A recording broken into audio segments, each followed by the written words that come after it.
For today's Wellness Wednesday, we have Dr. Lyndsey Heise here with Springfield Clinic's Infectious Disease Department to give us just some reminders. We all need it to help stop the spread of COVID-19. Dr. Lyndsey, thank you so much for joining us today.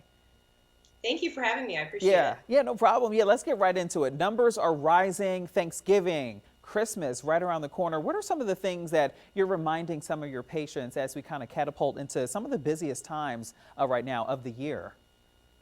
Yeah, I think early in this pandemic, nobody imagined that we would be dealing with this to this degree of severity, in November as the holidays approach. And we're all very fatigued and we all just want to spend time with our family and friends and be able to gather like we normally do. But with our numbers looking worse than what they ever have, this is just not the time.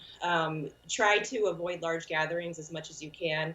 Having a holiday meal with close loved ones or anybody that lives in your household is okay, but try to avoid gathering with people that live outside of your household as much as you possibly can. And if you have to, just in general, try to stay in your home as much as possible. But if you have to leave for any reason at all, it is of the utmost importance that you wear a mask and try to distance as much as feasible. And this wearing a mask issue has been such a widely debated topic when it really shouldn't be, according to experts, medical health experts. Talk a little bit about wearing a mask, why it's so important. Some people on one end say, no way, it's not going to help, but it really does, right?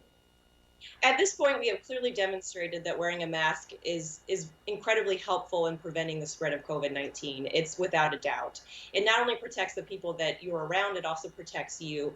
And at this point, we know that people can spread COVID without having any symptoms whatsoever. So it doesn't matter if you're sick. It doesn't matter if the people you're around are sick.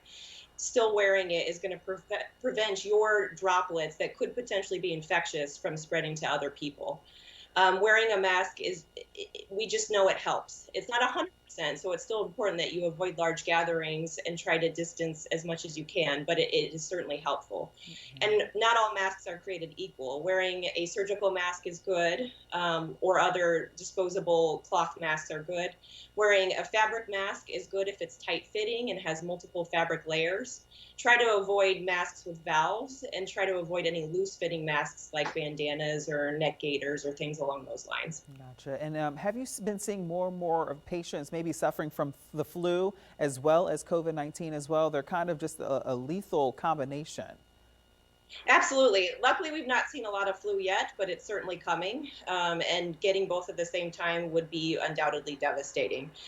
So that's why it's so important that you go out and get a flu shot as soon as you possibly can. Yeah. And last question, if you do, again, have any symptoms at all, Dr. Heise, or maybe you've been exposed to somebody, what should you do immediately? The first step is to try to self-isolate. If you're at work, try to go home. If you're in public, go home. If you're at home, try to isolate from people that you live with. Second step is to assess the severity of your symptoms. If you're having a hard time breathing, if you're unable to keep up with hydration, if you're severely ill, you need to go to the emergency department. Beyond that, you need to get tested. So COVID can look like any other viral illnesses, including influenza, and the treatment for all of these are different. So you need to know what you have. All the local large healthcare institutions in Springfield offer COVID testing. Most of those do require physician's orders, so call your primary care physician. If you don't have a primary care physician, some of our local pharmacies provide COVID testing, as does the Department of Public Health. Okay, great. Dr. Heise, thank you so much for joining us today. Sound advice, and we all need it. Thank you so much. Thank you. Stay safe. Thank you.